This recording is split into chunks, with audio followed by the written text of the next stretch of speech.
Always loved the woods, the quiet, the animals. It's my thing. But one day, I stumble onto something that makes me question everything. It starts innocent, like any other day. I'm doing my rounds in Yellowstone, checking on things. And then, in the distance, I hear gunshots. That's weird. This isn't hunting season. So, I decide to investigate. Quietly, like. No need to be a hero, right? As I get closer, I see them. A bunch of guys, heavily armed, not looking like your typical nature lovers. I hide behind some trees, trying to figure out what's going on. And that's when I see it. They're poachers. Poaching in a national park, of all places. They've got traps, guns, the whole illegal shebang. And they're after the endangered stuff, you know? Like, what kind of sicko goes after animals that are barely hanging on? I watch them from my hiding spot, and my blood starts boiling. I'm not one for confrontations, but I can't let this slide. These guys are destroying what I've dedicated my life to protect. So, I radio for backup. It's just me against a bunch of armed poachers. But hey, it's my duty, right? Backup takes forever, it feels like. Meanwhile, these guys are like vultures, picking off the defenseless wildlife. I can't just sit there and watch. So, I decide to follow them, document everything I see. Get the evidence, you know? I'm like a ranger spy or something. Night falls, and it gets real creepy. I'm tracking these poachers through the dark, trying to stay hidden. But they're pros. They know these woods better than most. I'm thinking, this is a bad idea, really bad. Suddenly, I step on a twig, loud as thunder in the silence. They freeze. I freeze. We're all frozen. Then, they start looking around. My heart's pounding like a drum. I swear they can hear it. I manage to slip away, but now they're on edge. I keep following, watching their every move. It's like a twisted game of hide and seek. And then, I witness something that chills me to the bone. They're not just poaching for money. They're enjoying it, like some sick game. One of them kills a rare bird, then laughs about it. I want to puke. These guys aren't just in it for the profit. They're sadistic. And now, I'm dealing with a whole new level of danger. They're ruthless, unpredictable. Backup finally arrives, but these poachers are smart. They sense they're being hunted, turn the tables. Suddenly, I'm the one being stalked. It's like they can smell fear. We play this cat and mouse game for days. I'm exhausted, scared. I can't shake them. They're always there, just out of sight. I'm questioning everything, my job, my choices. All for some stupid animals that they see as nothing more than targets. One night, it gets real bad. They find me, surround me. I'm trapped. I'm thinking, this is it. This is where I become another statistic. But then, out of nowhere, backup arrives. Sirens blaring, lights flashing. They scatter like roaches when you turn the lights on. We catch a couple of them, but not all. It's not enough. The damage is done. The animals are dead, and I'm left with this haunting feeling. These guys are still out there, and they know my face. Every rustle in the woods, every shadow, I'm on edge. I thought I was protecting nature, but it turns out, nature can be a pretty terrifying place when you're up against the worst predator of all, humans.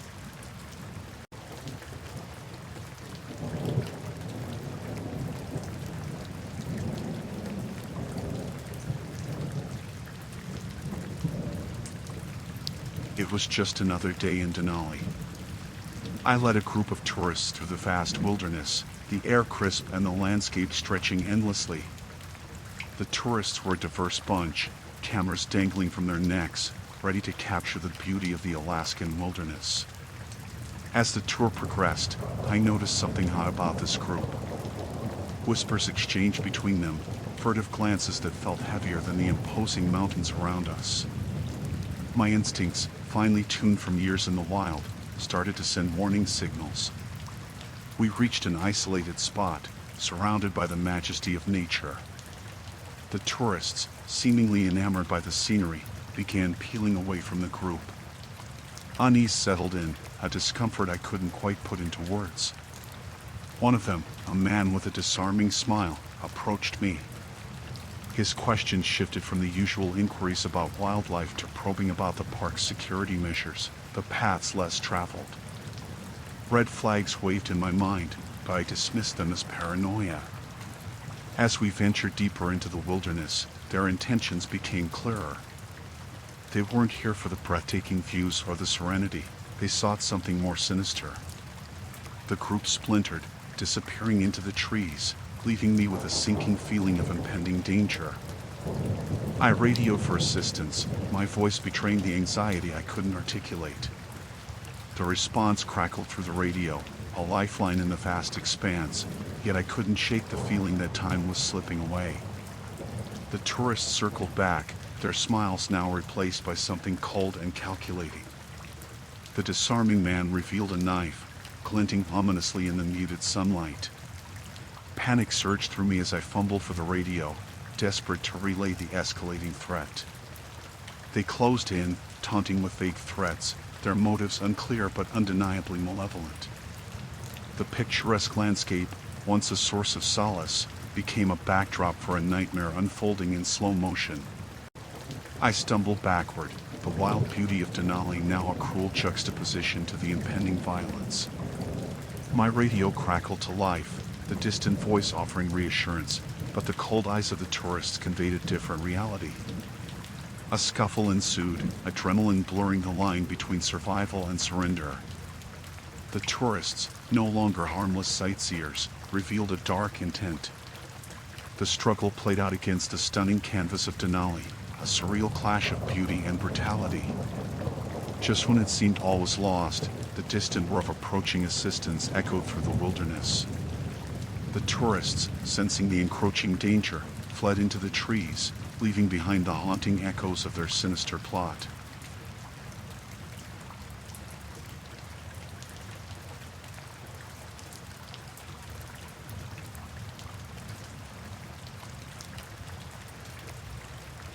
I was patrolling through the thick woods of the Olympic National Forest. My boots crushed fallen leaves beneath me, creating a rhythmic crunch that seemed to echo in the dense silence. The towering trees cast eerie shadows in the fading daylight, and the air was thick with the scent of damp moss. I stumbled upon an overgrown path, barely visible beneath the encroaching foliage. Intrigued, I decided to follow it, my flashlight cutting through the gathering darkness. As I ventured deeper, the woods became denser, and the path narrower until it almost disappeared. Suddenly, I saw a flicker of light through the trees. Cautiously, I approached, my heart pounding. Amid the wilderness, I found a small clearing with the remnants of a makeshift shelter. Tattered blankets clung to branches, forming a haphazard tent. My flashlight revealed scattered belongings, empty cans, worn-out clothes, and a cracked mirror reflecting my puzzled expression. Something caught my eye, a weathered journal lying on a makeshift table. I flipped through its pages, uncovering the desperate musings of a person on the fringes of society.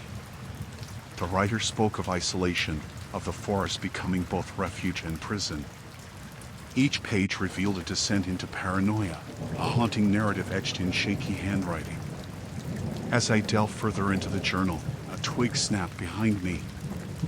I spun around, my flashlight revealing a figure standing in the shadows. A man, unkempt and wild-eyed, stared back at me. His gaze held a mix of fear and desperation, mirroring the sentiments penned in the journal.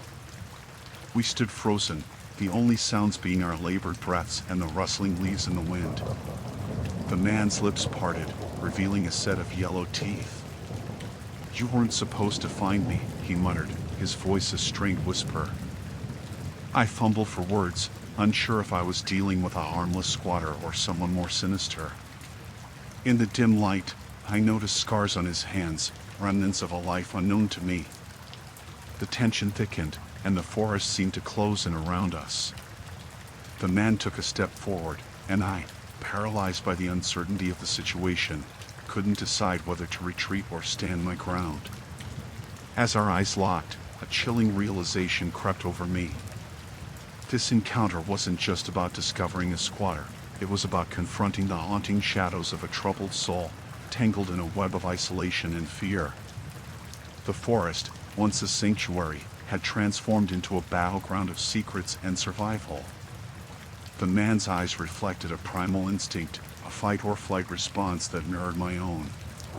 In that moment, beneath the towering trees of the Olympic National Forest, we were two strangers locked in a silent struggle, each uncertain of the other's intentions.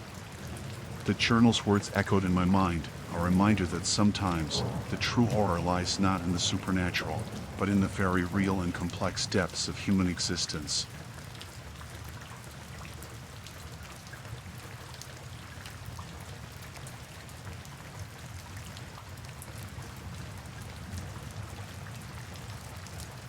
I'm used to dealing with gators, maybe the occasional lost camper, but this was something else. Got a tip about poachers, folks messing around where they shouldn't be. So, I'm trudging through the muck, trying not to think about the things that could be lurking beneath the water. Story of my life, really, chasing after folks with no respect for the rules. Sun setting, casting eerie shadows. I catch a glimpse of flickering lights in the distance, campfire. Figured I'd give these poachers a stern talking to. Maybe they're just lost, right? Yeah, wishful thinking. As I get closer, I see their setup. Tents, equipment, like they've been here a while. Red flags all over. They hear me coming, and suddenly, it's quiet. Too quiet. I call out, identifying myself as a ranger, and that's when things take a turn. They step into the firelight, 3 of them. Big guys, grizzled, wearing gear like they're on some military op. My gut tightens. Poachers don't usually dress like they're storming a compound. I ask them what they're doing. They laugh. Say they're just fishing. But I know fishing, and this ain't it. There's a tension in the air, and it's not just the humidity.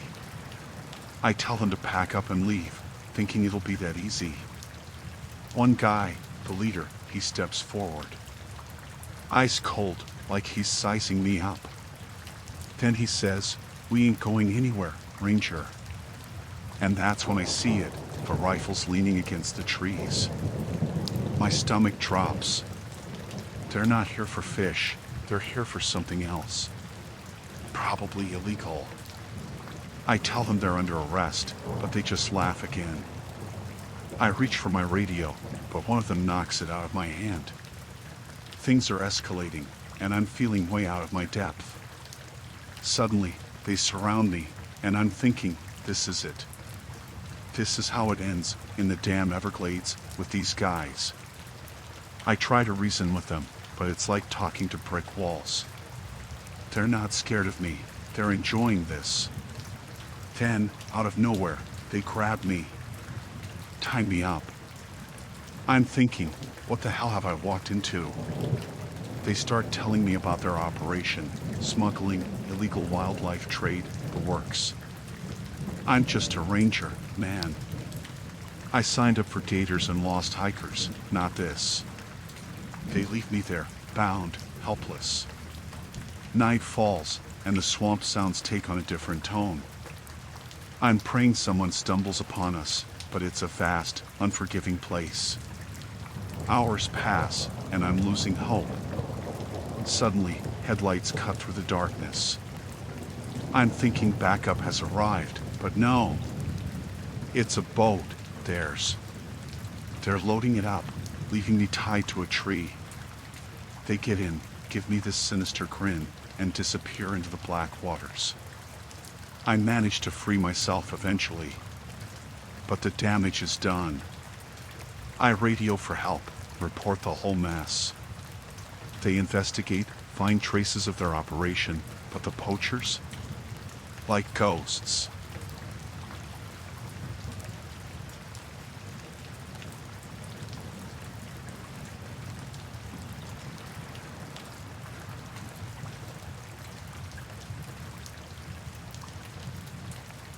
I used to work as a ranger at Yosemite National Park. It was quiet most nights, just the sounds of nature and the occasional crackle of a distant campfire. This one time, though, things took a turn. There was this lone camper, a guy, set up at a remote site near Mirror Lake. Looked harmless enough, just a regular dude enjoying the outdoors. I spotted him during my rounds, just sitting by the fire, staring into the flames. No big deal, people do that. But something felt off. I couldn't put my finger on it, so I continued my patrol, keeping an eye out. The next day, I saw him again, this time closer to the trail. He greeted me with a nod, smiled, said his name was Mark. Seemed friendly, but I felt this chill in the air. As if something was off script, but I couldn't point to what. I tried to shake it off, thinking maybe it was just a long day. Days passed, and I kept crossing paths with Mark. He'd always give me that smile, but there was this intensity in his eyes. Like he was watching every move I made. I started avoiding him, sticking to the well-lit areas, but he'd always pop up. It was unnerving, this constant feeling of being observed. One evening, as the sun dipped below the horizon, I noticed him following me. I quickened my pace, heart pounding, hoping it was just a coincidence. I took a detour through the trees, but he stayed right behind. Panic set in. My radio seemed too far away, useless. I reached the campground, thinking safety was within reach. But then I realized I was alone, no other campers around. The fire pit crackled, casting eerie shadows. Mark stepped into the light, that smile never leaving his face. He started talking, saying things that made my blood run cold. He knew details about me, personal stuff. How did he know? The realization hit me. He had been stalking me, studying my routine. I was trapped, and fear gripped me. I didn't want to show it, but my hands trembled as I radioed for backup. Mark moved closer, his voice now a low whisper. He spoke of some twisted obsession, how I was meant to be a part of his messed up plan. I scanned the area for help, but the darkness swallowed everything. My only hope was the response from my fellow rangers on the radio. Time crawled as I tried to keep Mark engaged, the radio crackling with static. He circled, his words growing darker. I felt the weight of isolation, the forest becoming a labyrinth of shadows. Just as despair crept in, the radio squawked to life. Backup was on the way. I held onto that glimmer of hope, trying not to let Mark see my relief. He retreated into the darkness, disappearing like a ghost. My fellow rangers arrived, and we combed the area, but he was gone. Vanished into the night, leaving behind a campground tainted by fear. Months later, I left that job. The woods that once felt like home now held echoes of that encounter. Mark was never found.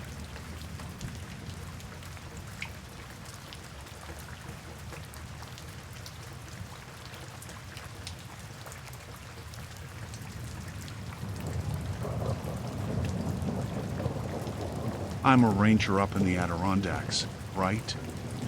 Got my routine patrols, keeping an eye on things. One day, deep in the woods, I come across this camp. Looks like someone's been living off the grid, survivalist style. I figure, okay, People do that sometimes, no big deal. But the air, it's heavy with something off. Something not right.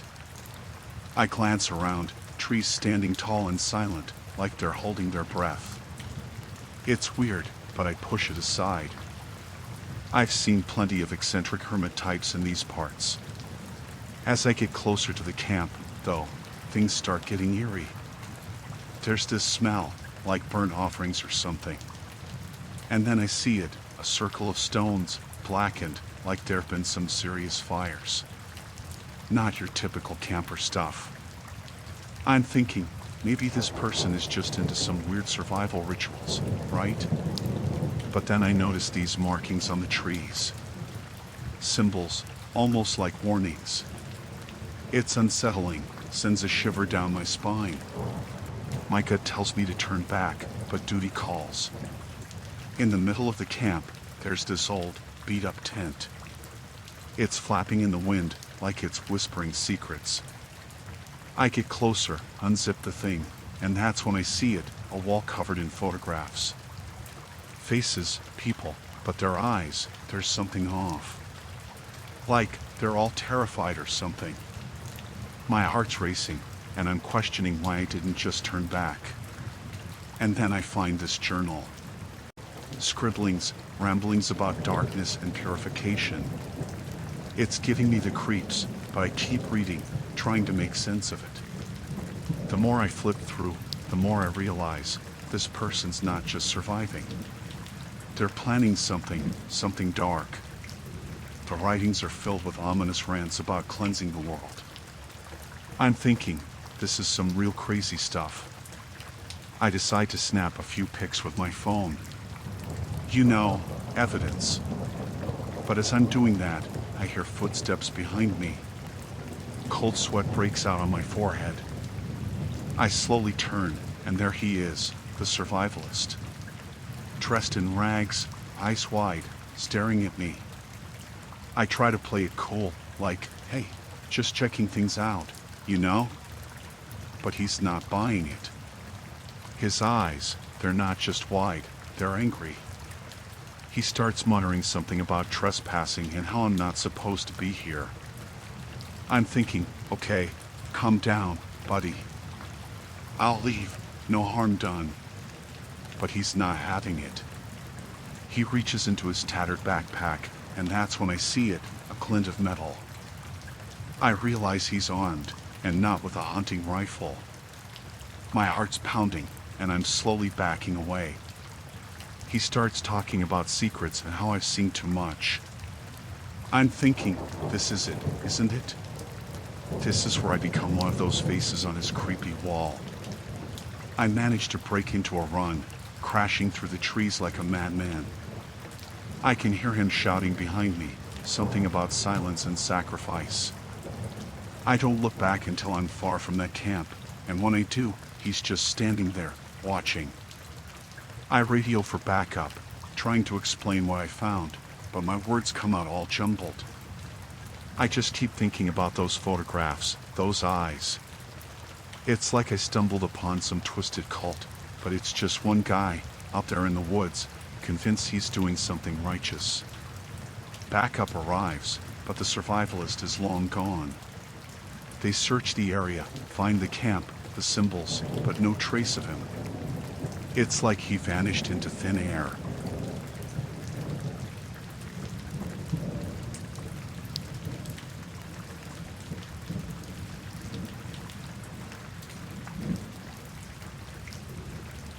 Got my beat in the Great Smoky Mountains, doing my rounds and all. Beautiful place, you'd think, but let me tell you, it's got its dark corners. One day, I'm wandering off the marked trail, feeling adventurous. The forest is thick, trees like old guardians keeping their secrets. Something in the air feels off, like a distant hum of unease. I shake it off, thinking it's just my imagination playing tricks. As I go deeper, I stumble upon this hidden grove. There's a weird energy, like electricity buzzing in the air. And that's when I see them, a group of people, dressed in hooded robes, standing around this makeshift altar. My first thought is, what in the world? My second, I should get out of here. But curiosity, it's a powerful thing.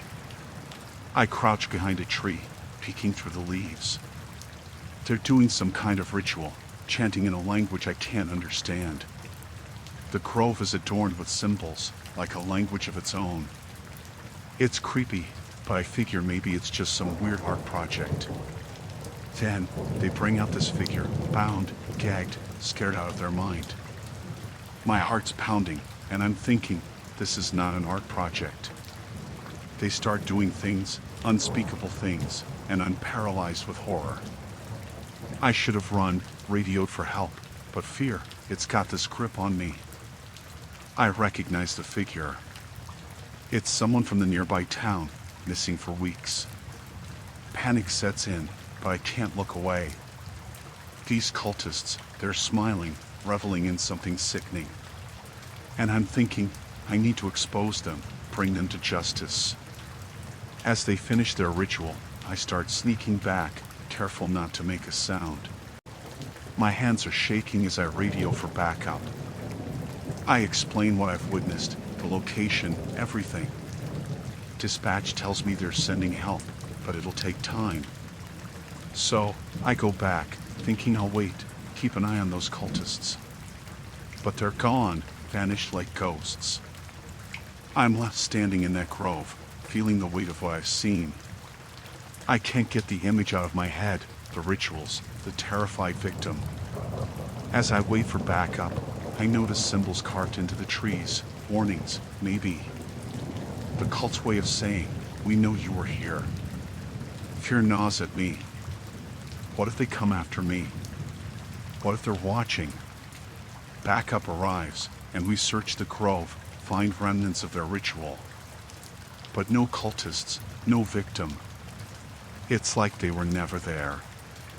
I try to explain, but words fumble out, and I feel this sense of helplessness. Days pass, and I'm haunted by that grove. I start noticing hooded figures in the shadows, but every time I turn, they're gone. Sleep eludes me, nightmares taunt me. The cult, it's like a phantom, lurking in the periphery of my reality. I try telling others, but they dismiss it as stress, as trauma. I question my own sanity. Maybe it was a hallucination, a twisted dream in the daylight.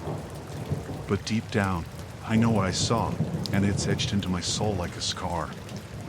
Now, every rustle in the trees, every whisper of the wind, it echoes with that cult's chant. I'm a ranger, sworn to protect these woods, but how do you protect against something that hides in the shadows, something that feels like a nightmare you can't wake up from?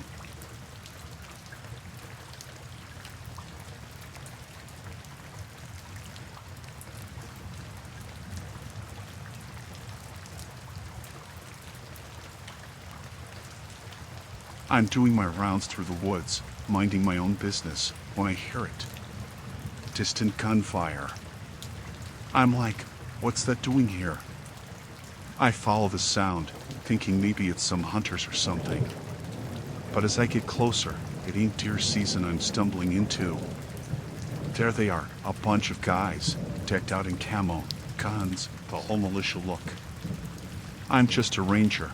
I didn't sign up for this military training exercise nonsense. Now, I'm thinking, do I sneak away? Call for backup? Nah, man. I gotta do my job, right? So, I pull out my radio to report this. Before I can even get a word out, one of them spots me. They freeze, like deer in headlights, then it hits the fan. They start yelling, "Intruder! Intruder!" Like I'm the bad guy. I'm waving my arms, telling them I'm a ranger, just doing my rounds. But these guys, they don't buy it. They surround me, guns pointed my way. I'm thinking, okay, don't panic. Just explain. But they're not having it. Their leader, this burly guy with a beard, he steps forward. Ice-cold eyes, like he's sizing me up. Then he says, "You think you can just stumble upon us, Ranger?" I'm trying to keep my cool, telling them it's a misunderstanding. But he ain't buying that either. They start questioning me, like I'm the enemy spy. I'm telling them about my job, about protecting the park, but they're convinced I'm onto them. This whole time, the woods are silent, except for the tension in the air. Then it gets worse. They disarm me, tie me up, no warning, no chance to explain. Now, I'm just this guy in uniform, helpless, in the middle of nowhere. They're talking about what to do with me, and it's clear they don't plan on letting me go. I'm thinking, this is it, huh? Just doing my job, and now I'm a captive in my own park. Panic sets in, but I'm not about to beg these guys for mercy. They're debating whether to leave me tied up or take me with them. I'm praying for a miracle, like backup showing up or something. Then, a savior, a hiker stumbles upon us. I've never been so relieved to see a stranger.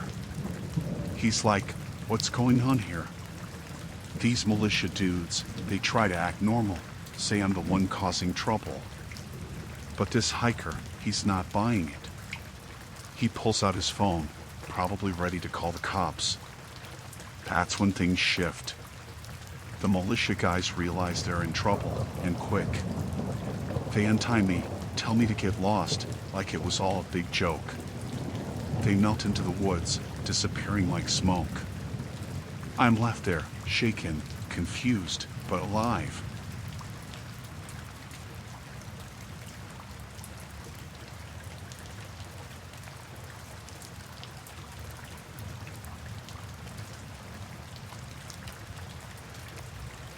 Worked as a ranger at Acadia. Normal days, just checking trails, helping lost hikers. One day, noticed a guy taking photos near Thunder Hole. Figured he was a photographer, lots around. But something about him felt off. Pictures weren't scenic. People, close-ups, like he was capturing their faces. Too close. Unsettling. Went up to him, asked about his shots. He smiled, polite, said he liked faces. Sounded weird, but not illegal. Let it go, but that uneasy feeling stuck. Saw him again at Jordan Pond. Same deal, snapping shots of people, too close. Got complaints this time, folks feeling watched. Confronted him again, said he was ruining the experience. His eyes, cold, no emotion. Something was off, but couldn't prove anything. Weeks passed, complaints kept coming. Faces, faces, always the faces.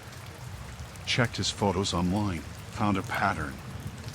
Faces of visitors, zoomed in, uploaded without consent. Creepy obsession.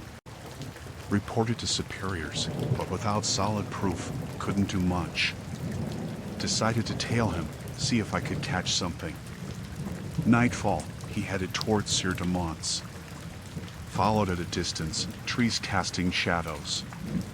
He reached a secluded spot, set up a tripod. Faces, always faces, twisted angles. Knew I had to stop this. Stepped forward, told him to leave. He smirked, said he found beauty in their expressions. Couldn't take it. Grabbed his camera, deleted the shots. Anger in his eyes. Thought he'd leave, but he lunged. Fight in the darkness, struggled to keep control. Backup radioed in, distant voices. He backed off, muttered threats. Said he'd make me famous, my face plastered on his wall. Radioed for assistance, cuffed him. Felt safer with him detained, but his words lingered. Found his darkroom later, walls covered in faces. Investigation revealed his name, history. Obsession started with art, turned sinister. Faces haunted him. Faces of those he deemed beautiful. A twisted collection. Convicted, but darkness lingered. Faces stayed with me, even after leaving the job. Always wondering if he's out there, seeking new faces, new victims.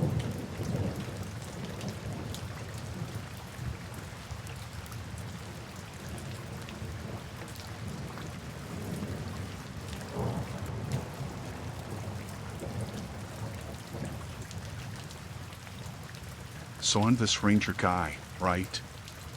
Just doing my thing in Petrified Forest National Park, making sure people don't mess with the ancient rocks or get lost in the Badlands. Easy gig, you'd think. One day, though, things take a turn. I'm patrolling my spot these two dudes digging in an area they shouldn't be. I figure they're just looking for souvenirs, like folks do sometimes. But no, these guys are serious.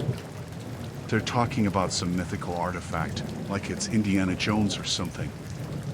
I approach them, tell them it's a protected area, no digging allowed. But they're not having it. One guy, older, weathered face, looks me dead in the eyes and says, "We're close. We can't stop now." Close to what? I'm thinking. It's just petrified wood and dust out here.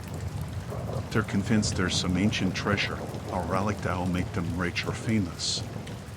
I'm like, guys, this is a national park, not a pirate movie. But they don't care. They're obsessed.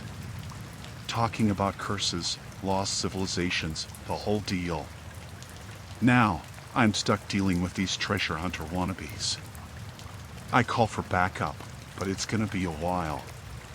Meanwhile, these guys are getting antsy, digging faster, muttering about destiny and fortune.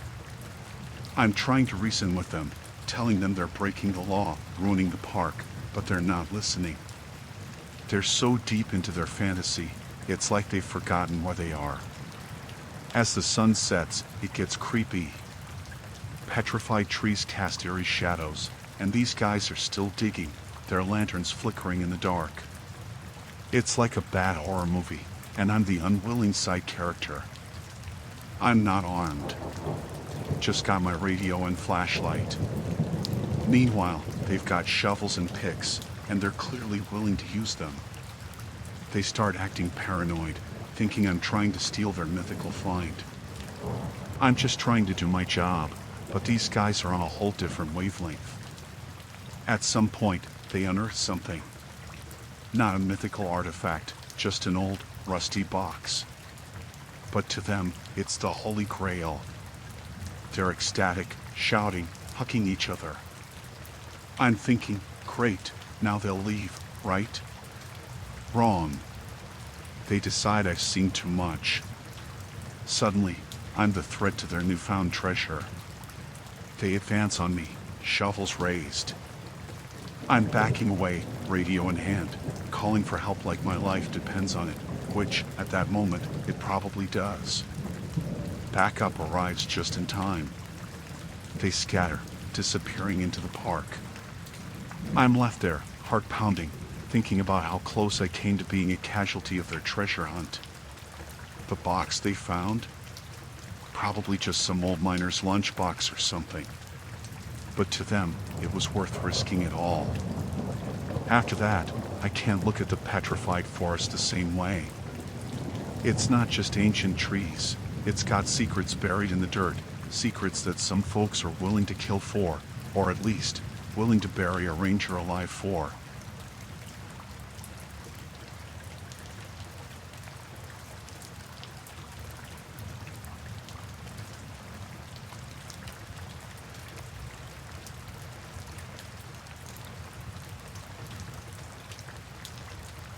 Last summer, I was a ranger at Zion National Park, leading tours through the breathtaking canyons and red rock formations. It was a regular day, just like any other, when I took a group of tourists on a guided hike. The sun was beating down, and the air was dry. Among the tourists, there were a couple of guys who stood out. They seemed ordinary, wearing hiking gear and carrying backpacks, blending in with the rest of the group. They asked questions about the park's history, the rock formations, like any other curious visitor. But there was something off about the intensity in their eyes, like they were here for more than just sightseeing. As we trekked deeper into the canyons, the atmosphere changed. The tourists kept glancing at each other, exchanging quiet words. I shrugged it off, thinking maybe they were just a close-knit group of friends. But the unease in the air lingered. We reached a secluded area, a spot not many tourists frequented. That's when things took a turn. The two guys who had caught my attention earlier started whispering to each other, their eyes fixated on something unseen. I could feel the tension building. They began to veer away from the group, and I followed, curious and wary. They stopped near an ancient petroglyph on the canyon wall, a symbol I'd seen before but never paid much attention to. The guys seemed obsessed, tracing the lines with their fingers and muttering under their breath. One of them noticed me watching and shot me a cold stare. That's when I sensed trouble. They weren't here for a casual hike, they were on some kind of mission. The atmosphere turned thick with an unsettling energy. As we continued the hike, the tourists became increasingly erratic. They were fixated on the petroglyph, snapping pictures and talking in hushed tones. I tried to keep the group together, but it was like herding cats. The guys leading the strange mission were pulling people aside, pointing at the petroglyph, sharing some dark secret. I radioed for backup, feeling the weight of the situation. These tourists weren't here for the beauty of Zion, they were here for something ancient and malevolent. The tension in the air escalated, and I could see fear in the eyes of the other tourists who had no idea what was going on. As we reached a more open area, the two guys separated from the group and vanished into the shadows. I knew I had to act. I gathered the rest of the tourists and hurriedly led them back towards the park entrance, watching my surroundings for any signs of the mysterious pair. We made it back to the visitor center, and I informed the authorities about the strange encounter. They took it seriously, started an investigation, but the two guys were never found. The petroglyph they fixated on turned out to be connected to an ancient legend of a malevolent force hidden within the park. It left me shaken, thinking about what might have happened if I hadn't caught on. Zion, with all its beauty, held secrets that went beyond its red rock canyons. I left my ranger job soon after.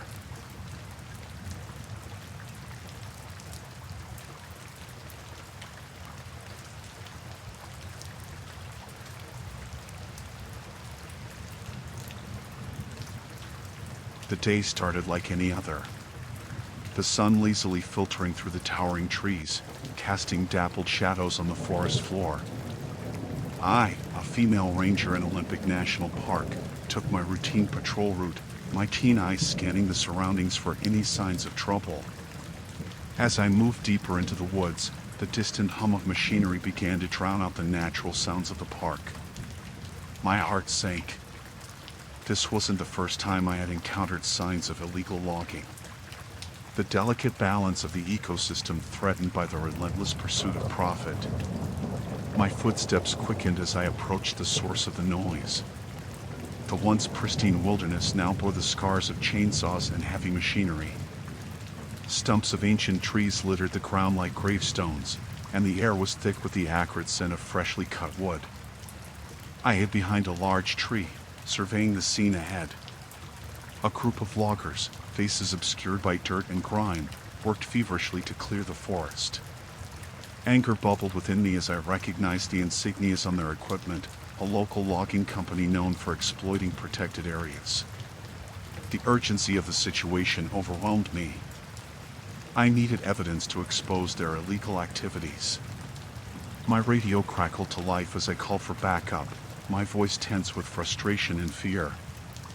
The response was static, a chilling reminder of the isolation within the vast expanse of the park.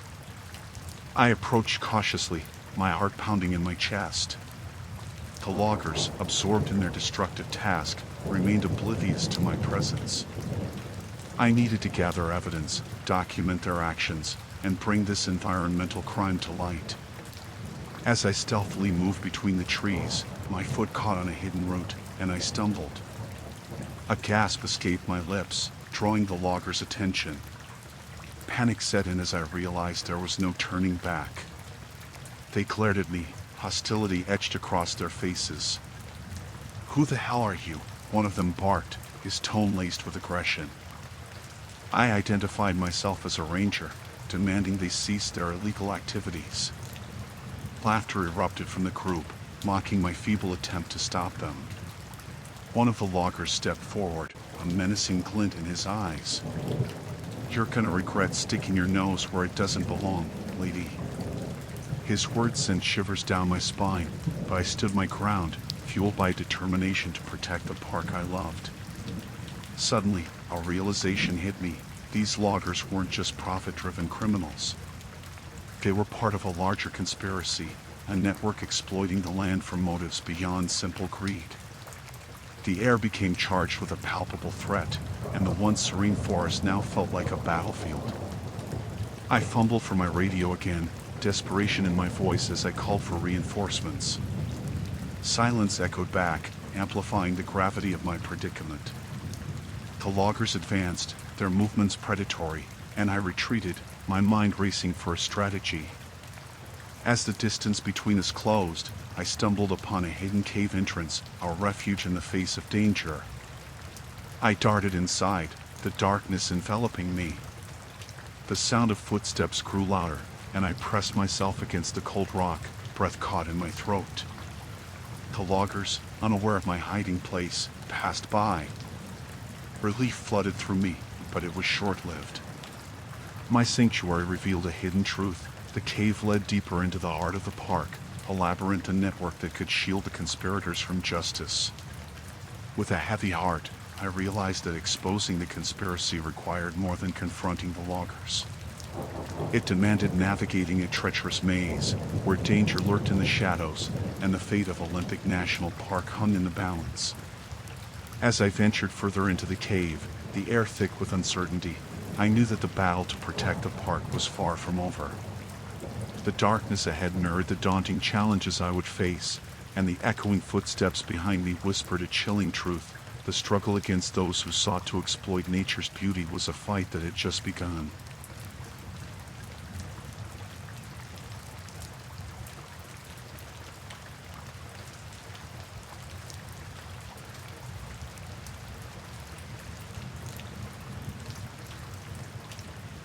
Sunlight filtered through the towering pines, casting long shadows on the forest floor. My boots crunched on the dry leaves as I followed the well-trodden path. Little did I know, this ordinary day would unravel into a web of unsettling discoveries. The rumors had circulated among the rangers, a reclusive individual living off the grid deep within the park. Today, I was tasked with investigating these claims, a routine check to ensure the delicate balance of the ecosystem remained undisturbed. As I ventured further into the wilderness, the familiar sounds of the forest surrounded me, the distant calls of birds, the rustle of leaves in the breeze. Yet, an inexplicable unease settled in my gut, a subtle shift in the atmosphere that hinted at the impending disturbance. Following the coordinates given, I navigated through dense foliage until a clearing revealed a ramshackle cabin. Smoke curled lazily from the chimney, indicating recent habitation. The door creaked as I cautiously pushed it open, announcing my presence to the hidden occupant. Inside, the air was heavy with the scent of burning wood. My eyes adjusted to the dim light, revealing a cluttered interior. A worn-out table, stacks of canned food, and a makeshift bed adorned with tattered blankets, signs of a life lived on the fringes of society. I called out, my voice echoing through the silence. No response. The cabin seemed deserted, but a nagging feeling urged me to delve deeper. As I inspected the room, I noticed a trapdoor beneath a worn rug. My curiosity overcame me, and I pulled it open. The stairwell descended into darkness, and a flickering light below hinted at a hidden chamber. Hesitation gnawed me, but duty compelled me forward. The air grew colder as I descended, and the echo of my footsteps intensified the suspense. The hidden chamber unveiled a chilling secret. Walls adorned with newspaper clippings, maps, and photographs, a chaotic collage mapping a twisted obsession. My pulse quickened as the evidence pointed to a dark fixation on the park's visitors, their habits meticulously documented. A realization hit me like a freight train. The reclusive individual wasn't just living off the grid, they were monitoring those who crossed their path. The implications were ominous, a breach of privacy escalating into a perilous invasion. I retraced my steps, the weight of the discovery pressing on me. Emerging back into the daylight, I scanned the surroundings, a paranoia settling in. The once peaceful forest now harbored a hidden menace, and I couldn't shake the feeling of unseen eyes watching my every move. I decided to wait near the cabin, hoping to confront the mysterious occupant upon their return. Hours passed, and the shadows grew longer. The sun dipped below the horizon, casting the forest into an inky darkness. Just as doubt crept in, a figure emerged from the trees. The reclusive individual, clad in tattered clothes, froze at the sight of me. Fear flickered in their eyes, and an unspoken tension hung in the air. I demanded an explanation, my voice steady despite the unease gripping my chest. They stammered, attempting to justify their actions, a misguided attempt to protect the park from perceived threats. But their rationalization couldn't mask the unsettling truth, an obsession that blurred the line between vigilantism and malevolence. As I radioed for backup, the stranger's demeanor shifted. The fear transformed into defiance, and a malicious glint gleamed in their eyes. It became clear, the danger wasn't just in the shadows of the forest, it was standing before me, a person harboring a sinister agenda. The arrival of fellow rangers brought a semblance of safety, but the encounter left a lingering fear. The reclusive individual was apprehended, their unsettling obsession exposed. The forest, once a sanctuary, now held echoes of a disturbing presence that had lurked undetected for far too long. As I walked away from the clearing, the distant hoot of an owl and the rustle of leaves became a haunting refrain. The encounter with the reclusive stranger had pierced the tranquility of Glacier National Park.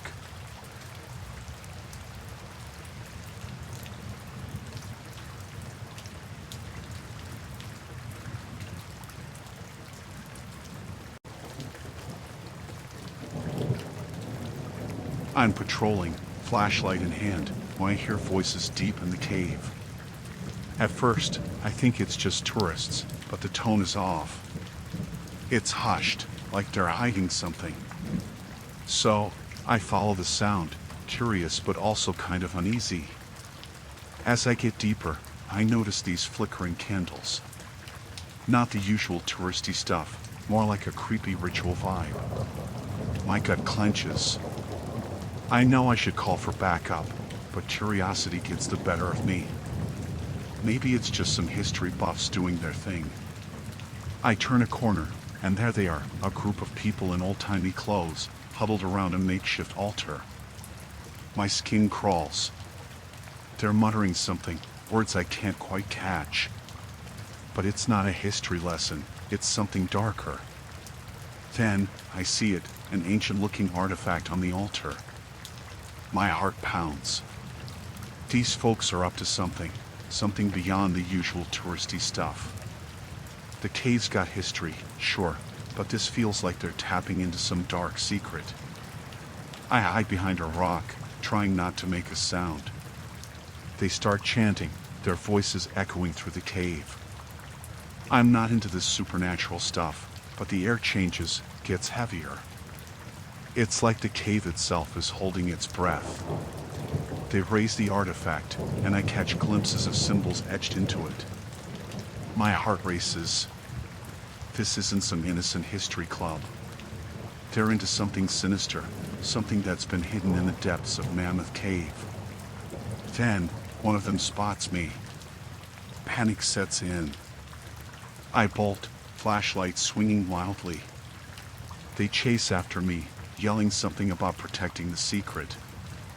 I don't stick around to find out what that means. I navigate the maze-like passages, my breath echoing in the darkness. Fear gnaws at me. These historians, or whatever they are relentless. They're closing in, and I'm just a ranger with a flashlight. I duck into a side passage, hoping to lose them. My heart's in my throat. The cave, once a familiar haven, becomes a claustrophobic nightmare. Every echo, every sound, it's them getting closer. I find a hiding spot, holding my breath. They pass by, muttering about preserving the secret, about the sacrifice they need. Sacrifice? I shudder, trying to make sense of it. This isn't what I signed up for as a ranger. I decide to get the heck out of there, radio for backup. But as I make my way back, I hear their voices again. They're in the main chamber, performing some ritual. The air is charged, and I don't want to know what they're conjuring. I reach the entrance, frantic, ready to spill the beans to my fellow rangers. But there's this weird silence outside. No crickets, no rustling leaves. It's like the whole forest is holding its breath. Then I see them, the historians, standing in a circle, staring at me with cold eyes. I freeze. They know I've seen too much. I fumble for my radio, but it's dead. They did something to it. They start chanting again, low and ominous. My limbs go numb. I can't move. The cave, the forest, it's closing in on me. The historians, they're summoning something, and I'm caught in the middle. As they chant, I feel this pressure, like the air itself is squeezing the life out of me. Shadows dance around the cave, and I'm paralyzed, helpless. The darkness consumes everything. Then they stop. The cave returns to normal, but the atmosphere is still heavy. The historians vanish into the shadows, leaving me there, shaken to my core.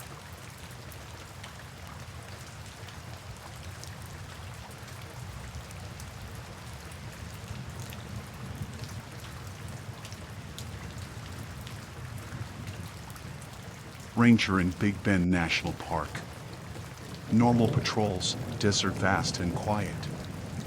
One day, stumbled upon something off, a spot not in the usual maps. Decided to check, maybe some lost hikers. Sun scorching, sweat clinging to my shirt. Found a hidden clearing. Men there, busy. Bags, machinery, smelled chemicals. Realized it, a drug operation. Panic hit. Tried to retreat quiet, but they spotted me. Faces turned my way, ice cold. No escape. Confrontation started. Demanded explanation. They laughed, said I stumbled into their business. Fear settled in. Realized how isolated we were. Desert swallowed sound, made confrontation eerie. Tried radioing for help, but no signal. Leader, grizzled man, stepped forward. Threatened to make me vanish. Scared, but stood my ground. Told them to leave. They refused, said too much at stake. Felt trapped, nowhere to run.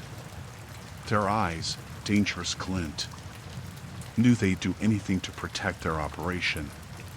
Tried to negotiate, but they scoffed. A tense standoff. Hands twitched near weapons. Desert wind carried tension. Radio crackled, faint signal. Back up on the way. Bought time, but could feel their impatience. Leader whispered, dark threats. Sweating, heart pounding, wished I never found this. Backup arrived, lights in the distance. Tension spiked. Men hesitated, outnumbered now. Confrontation intensified. Yells, orders, chaos. Desert night turned battlefield. Fought to keep them restrained, but their desperation grew. Guns drawn, threats shouted. Backup called for more units, situation escalating. Fear, adrenaline, mixed in the air. Leader cornered, desperation in his eyes. Whispered, pleaded. said they had families. Forced into it. Felt a flicker of sympathy, but danger too real. Can't let them escape. Tense moments passed. Backup swarmed in, guns drawn. Arrests made. Operation dismantled. Desert returned to silence. Faces of those men haunted me. Dark side of the quiet desert, where danger hides in the vastness.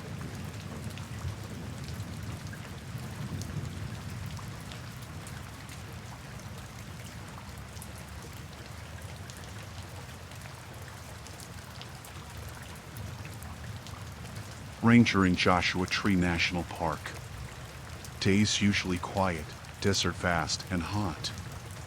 Came across a guy, lab coat, strange equipment. Looked official but felt off. Asked what he was doing, claimed to be a researcher. Told him he needed permits. Ignored me, kept setting up. Tried radioing for info, no response. Frustration set in, something not right. Asked again, he smirked, said it's confidential. An unease settled. Desert silence, his equipment humming. Asked to leave, he refused. Nightfall, things got weirder. Glowing lights, strange noises. People in lab coats emerged from the shadows. Fear kicked in. What were they doing here? Confronted them, demanded answers. Leader, the guy I first saw, explained. Unethical experiments, human subjects. Shock hit. Protested, said it's wrong. They laughed, said they needed results. Realized I was the subject. Panic, desperation. Tried to escape, but they grabbed me. Strapped to a table, needles, wires. Cold lab, sterile. Fear made my heart race. Couldn't comprehend what was happening. Experiments started. Pain, confusion. Tried to resist, but they were relentless. Pleaded, begged. No empathy in their eyes. Just data, results. Darkness encroached, mind slipping. Days turned into nights. No sense of time. Experiments escalated, body weakened. Felt like a lab rat. Eyes of the scientists devoid of humanity. Just cold calculations. Thoughts blurred, sanity slipping. Couldn't escape, trapped in this nightmare. Desperation settled, hope flickered out. In the desert, no one could hear my screams. Finally, they stopped. Released me, battered, broken. Desert night welcomed me back. Limped away, stumbled through the vastness. Their laughter echoed, haunting. Reached civilization, reported what happened. Investigation started, but no closure. Physical scars healed, but the memories lingered. Left the job, left the desert. Couldn't shake the feeling of being a pawn in their twisted game.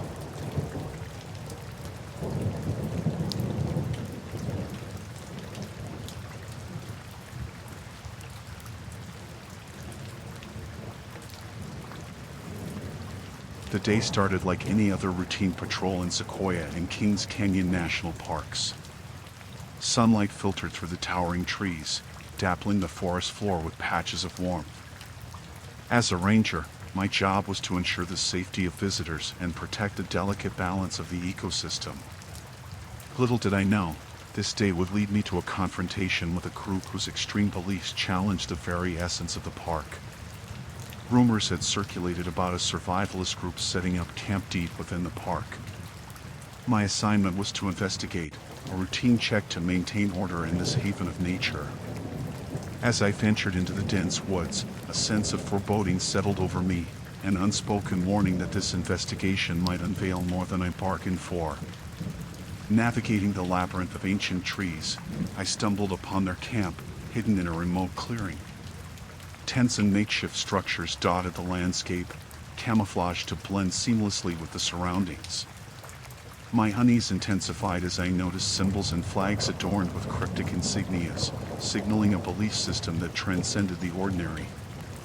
Approaching the camp cautiously, I observed the group engaged in activities that raised eyebrows: survival drills, unconventional weaponry training, and fervent discussions about their beliefs.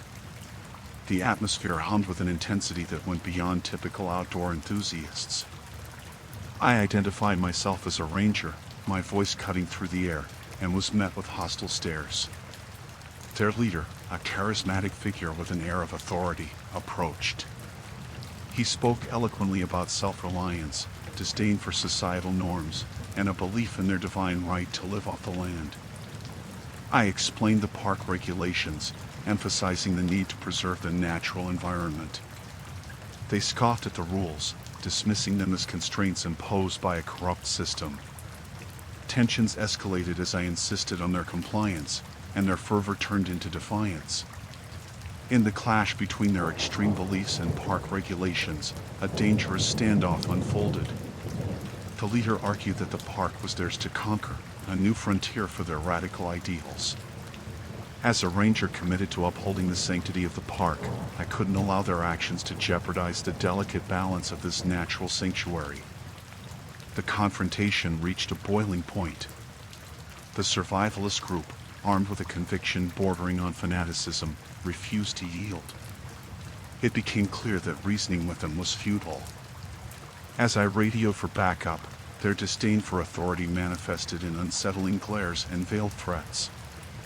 The arrival of fellow rangers amplified the tension. The survivalist group, outnumbered but unyielding, retreated into the shadows of the forest. The standoff ended without immediate resolution, leaving a lingering fear that their extreme beliefs could escalate into a threat against the park and its visitors. In the days that followed, a delicate dance unfolded between the survivalist group and the park authorities. Their presence cast a shadow over the tranquility of Sequoia and Kings Canyon National Parks, challenging the very essence of preservation and conservation. As a ranger tasked with maintaining order and protecting the park, I grappled with the realization that some threats didn't originate from wildfires or poachers. The clash with this survivalist group was a stark reminder that the struggle to preserve nature extended beyond the visible perils, delving into the realm of ideologies that could irreversibly scar the pristine beauty of Sequoia and Kings Canyon.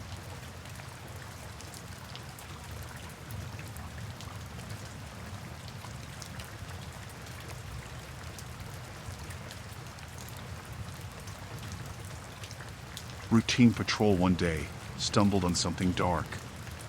A group, not tourists, handling animals, cages, crates. Smelled trouble. Approached quietly, saw a rare species in distress. Traffickers. Panic set in. Tried to radio for backup, no signal.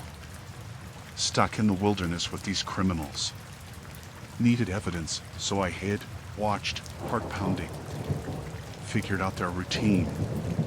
Nightfall, they'd move the animals.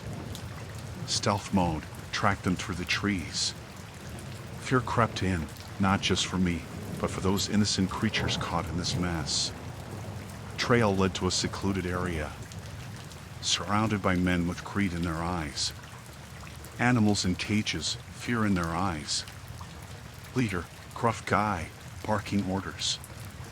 Felt my blood boil, but had to play it cool. Couldn't risk the animals or myself.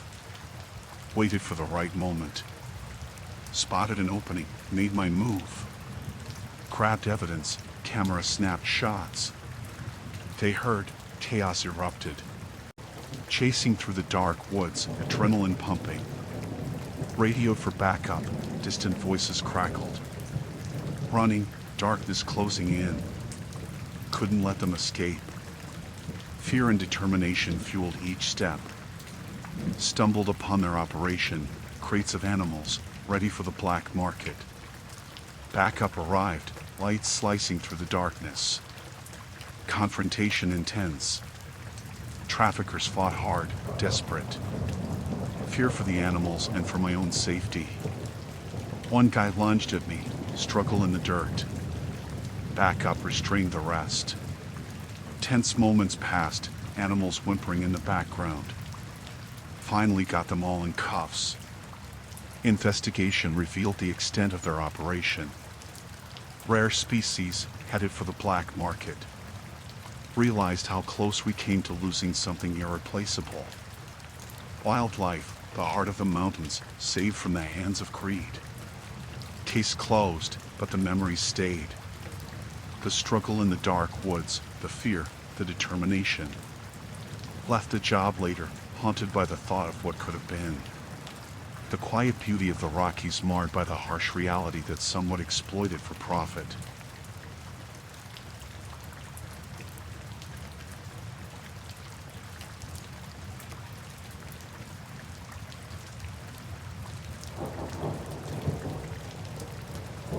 Ranger duty at Mesa Verde National Park.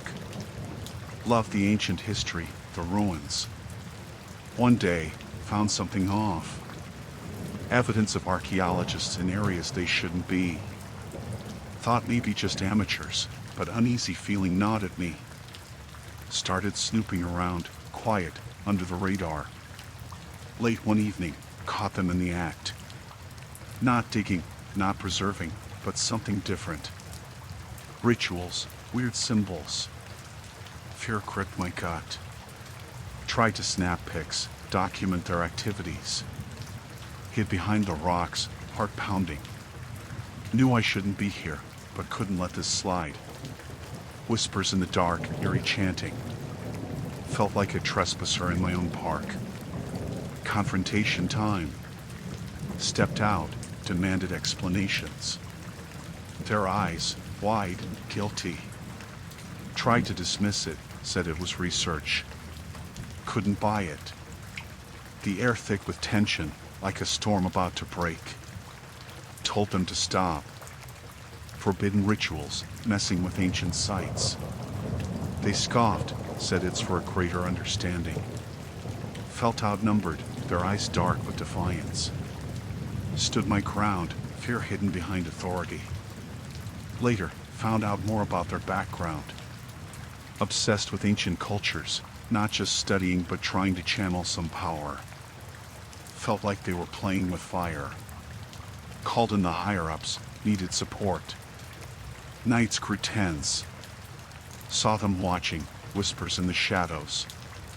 Knew I was in their crosshairs. Felt paranoia crawling on my skin. Didn't want to be the enemy, just wanted them to stop their forbidden rituals. Late one night, they confronted me. Faces masked, intentions unclear. Stood my ground, radioed for backup. They laughed, said no one could save me. Fear settled, heart pounding. Backup arrived, confrontation intense. Faced off in the dark, symbols glowing in the moonlight. Told them to leave, pack up their forbidden rituals. They resisted, defiant. But the authority of the park was on my side. Eventually, they backed down, vanishing into the night. The ruins, once a place of awe, now tainted by the dark secrets I stumbled upon. Left the job later, couldn't shake the feeling of ice watching, whispers in the shadows. Mesa Verde, scarred by the intrusion of those who sought power in forbidden rituals.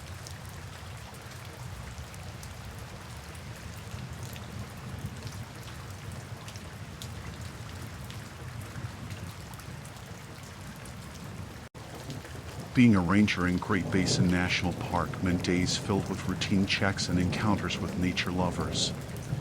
However, one sunny day, routine took a chilling turn. My walkie-talkie buzzed with reports of suspicious activity involving bird watchers near the ancient bristlecone pines. Heading towards the reported location, I saw a group huddled in intense discussion. They weren't your typical bird watchers. Binoculars and notepads were accompanied by a strange determination. Approaching cautiously, I inquired about their activities, trying to discern the reason behind their unsettling obsession. Their leader, an intense man with disheveled hair, explained their mission. They believed a rare bird species nested deep within the park, a species unknown to science. As a ranger, I was accustomed to enthusiasts, but this group's fervor felt unnatural, a disturbance in the park's delicate balance. The leader claimed the bird held the key to ecological revelations and that their quest was a noble pursuit. However, their methods betrayed an unsettling obsession. They trespassed into restricted zones, disrupting habitats and disregarding the park's preservation principles. I attempted to reason with them, emphasizing the importance of preserving the ecosystem. But their obsession surpassed reason. They spoke in riddles, convinced their actions were a sacred mission to unlock nature's secrets. Days turned into a tense game of cat and mouse. The bird watchers, fueled by an unrelenting passion, dodged park regulations, driven to extremes to unveil the mysteries they believed the rare bird held. They camped in forbidden areas, upsetting the natural order of the park. As their obsession intensified, so did my concern. Their presence jeopardized the well-being of the park's inhabitants, disturbing the fragile ecosystem. I found myself caught between a duty to protect the park and a group whose obsession bordered on madness. One evening, as the sun dipped below the horizon, I received a report of a disturbance in the restricted research zone. Racing against time, I arrived to find the birdwatchers setting up camp. It wasn't just a camp, it was a makeshift base, complete with surveillance equipment and makeshift blinds. The leader approached, eyes gleaming with an unsettling determination. He spoke cryptically about the imminent revelation the bird would bring. I tried reasoning once more, but my words fell on deaf ears. Their obsession had reached a point where they saw me as an obstacle to their sacred quest. As night descended, a surreal atmosphere settled over the park. The bird watchers, driven by their obsession, were blind to the consequences of their actions. They moved through the shadows, infringing on the park's sanctuary in pursuit of their elusive prize. A confrontation loomed. The eerie silence of the night was shattered by whispers and furtive movements. The leader, now consumed by his quest, issued veiled threats against anyone who stood in their way. I radioed for backup, realizing this encounter could escalate into something beyond my control. The backup arrived, and a tense standoff ensued. The bird watchers, now outnumbered, reluctantly retreated. As they disappeared into the darkness, their obsession remained embedded in the park's fabric, a dark undercurrent threatening the delicate balance of Great Basin National Park. In the aftermath, I grappled with the realization that sometimes the threats to a national park didn't come in the form of poachers or vandals. The obsession of these bird watchers, their distorted mission, left an indelible mark on the serene landscape, a stark reminder that even those who claim to love nature can, in their obsession, become unwitting destroyers of the very thing they seek to understand.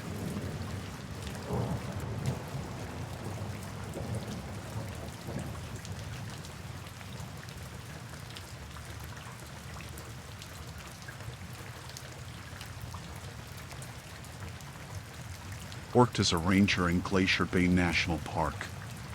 Peaceful days, stunning landscapes. One day, stumbled upon a group of survivalists. Tents pitched, smoke rising.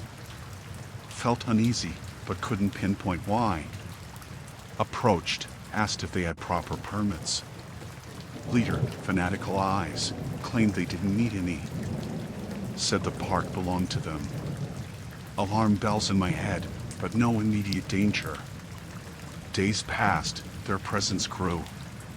Cut down trees, set traps. Felt the wilderness slipping away. Confronted them again, asked them to leave.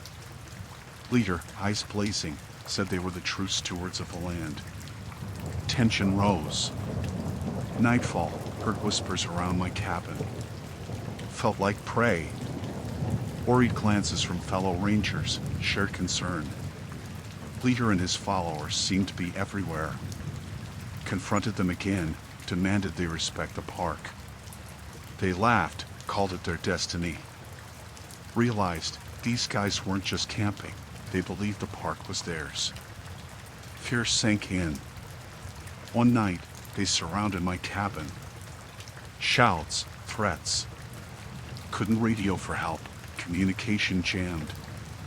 Trapped, fear taking over.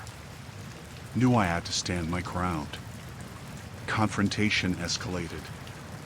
Leader, charismatic and mad, fueled their fanaticism. They demanded I leave, claimed I was the intruder. No reasoning with them. Stood my ground, heart racing, sweat cold. Backup finally arrived, lights cutting through the dark. Confrontation intensified. Leader defiant, followers aggressive.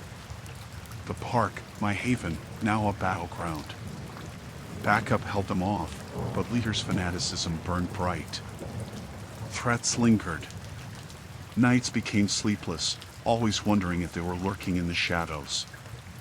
One day, found a warning carved into a tree. The park would be theirs, they vowed. Fear settled in.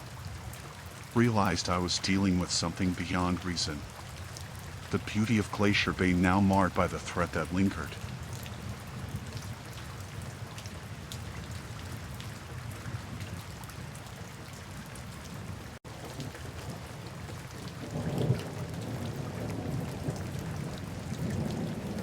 I used to be a ranger in Langolesti, Elias National Park.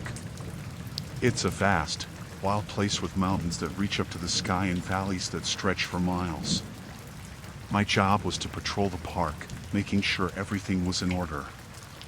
But one day, things took a turn for the worse. There were rumors circulating about gold in the park, and it didn't take long for a group of prospectors to show up. They were a rough-looking bunch, with worn-out clothes and eyes that gleamed with greed. I remember the first time I saw them, deep in the heart of the wilderness. The trees stood tall and silent as the prospectors set up their camp. They talked in hushed tones, plotting their next move. It didn't take me long to realize that they were here for one thing, to strike it rich. The wilderness, once untouched and pristine, was about to become a battleground. I approached them cautiously, trying to reason with them. I explained the importance of preserving the natural beauty of the park, but they weren't having any of it. Their eyes flickered with determination as they spoke about the gold that lay hidden beneath the soil. As the days passed, the tension in the air thickened.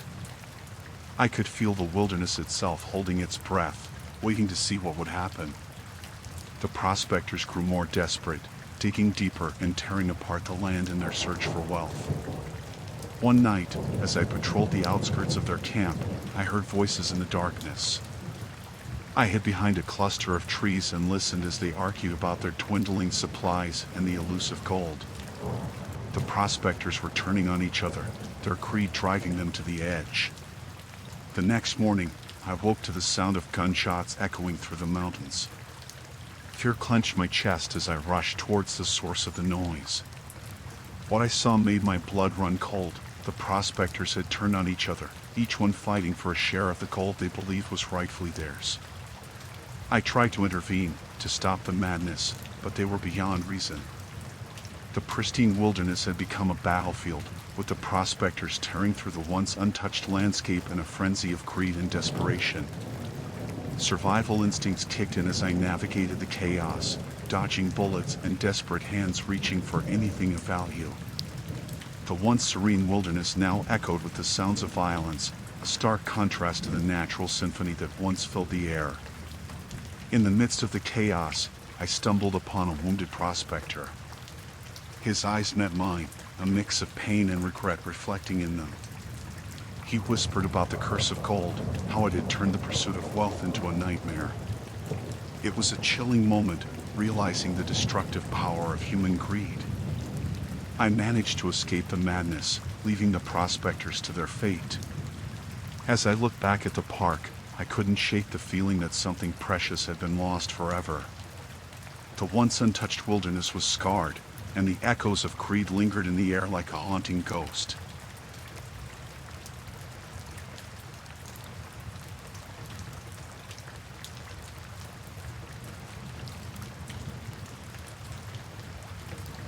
I was a ranger in Zion National Park, surrounded by towering red cliffs and serene landscapes. My days were filled with routine patrols, ensuring the safety of both visitors and the park's delicate ecosystem. But one day, something changed, and the tranquility of the park gave way to an unsettling darkness. There had been whispers among the staff about a group of wilderness meditators who had set up camp deep in the heart of the park. Intrigued and slightly skeptical, I decided to check it out. As I approached their makeshift camp, the air seemed charged with an unusual energy, a feeling that crawled under my skin. The meditators were a diverse group, sitting in silence with closed eyes amidst the rustling leaves and the distant hum of nature. It seemed harmless at first, just people seeking serenity in the wilderness. However, as I observed from a distance, a strange sensation lingered in the air, like a static charge waiting to erupt.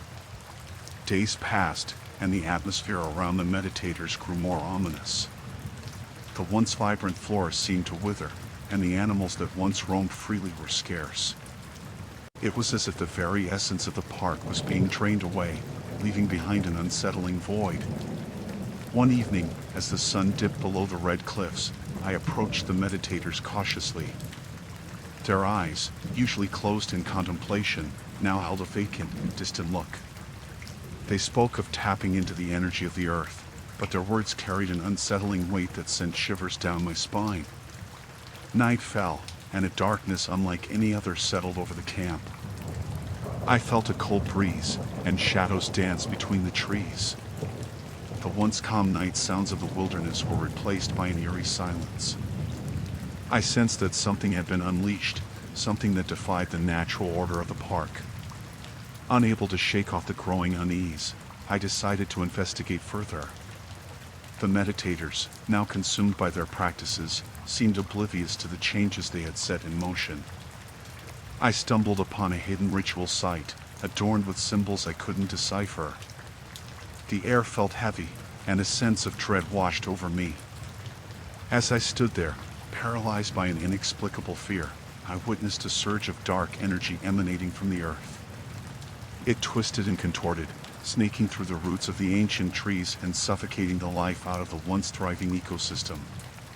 The park's delicate balance was unraveling at an alarming pace. I knew I had to intervene, to stop whatever malevolent force had been awakened.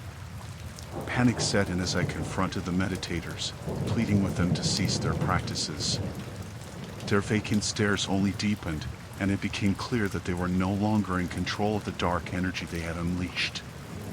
Chaos erupted as the very fabric of the park seemed to unravel. The once silent night echoed with distorted whispers, and shadows took on a life of their own. The meditators, now lost to the dark energy, became mere vessels for an ancient force that sought to consume everything in its path.